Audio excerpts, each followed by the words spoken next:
এটা হচ্ছে করতোয়া নদী। একদম করতোয়া নদী was full to breathe before 3 or 4 years 4 days ago, but now it has come to something less water. পরিপূর্ণ পানি ছিল এই করতোয়া নদীতে, কিন্তু এই মুহূর্তে আসলে পানি কমে গেছে একদম। এখানে একটা ব্রিজ ছিল, এই তো মেয়েরা এখানে ঘুরতেছে, নৌকা নিয়েছে। এই মুহূর্তে আসলে এখানে একটা জমজমাট নৌকার বিজনেস হচ্ছে।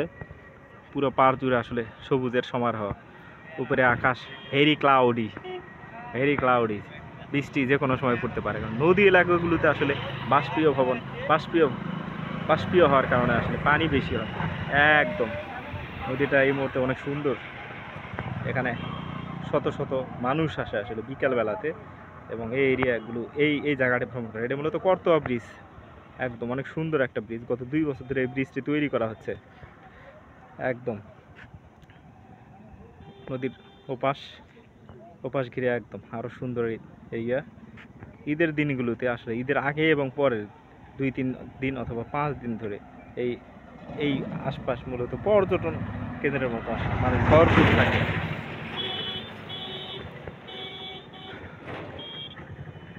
একদম অনেক সুন্দর একটা এরিয়া, যে কোনো সময় বৃষ্টি হতে পারে। আকাশ খুব খারাপ, এই পাশে খারাপ, এই পাশে একটু ভালো মনে হচ্ছে, বাট এই পাশে this area is very cloudy.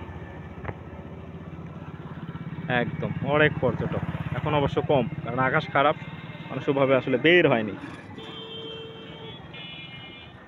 Heavy একটা সুন্দর এরিয়া। এপাশে মেয়েরা ঘুরতেছে নৌকা নিয়ে। পানি কমে গেছে, কানায় কানায় পূর্ণ ছিল এই নদী, রাঘাট করতোয়া নদী। নদীর বুকে চর আমি কি তোর পর, আকাশ ভরা চাঁদের আলোয় বাঁধবো সুখের ঘর।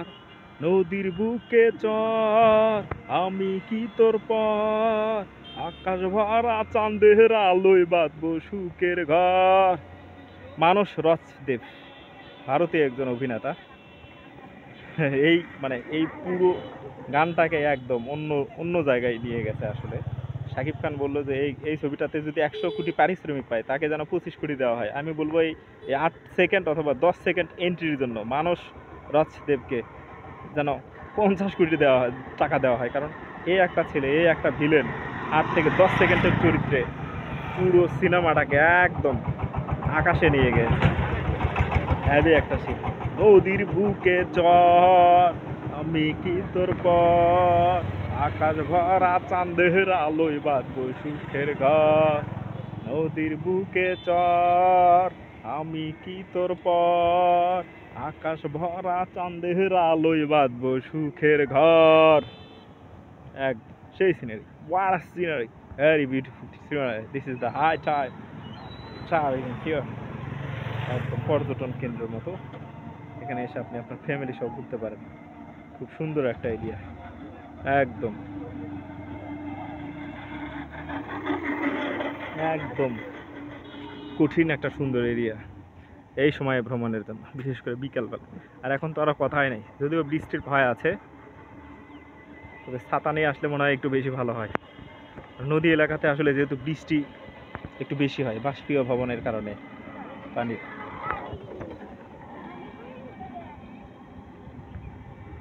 একদম সেই এখানে একজন বসে আছে যাত্রী তোলার জন্য আর নৌকাতে, বাট লোকজন কম আজকে বৃষ্টির কারণে। তবে একদম নদীটা তার দেখতে সুন্দর, অপরূপ।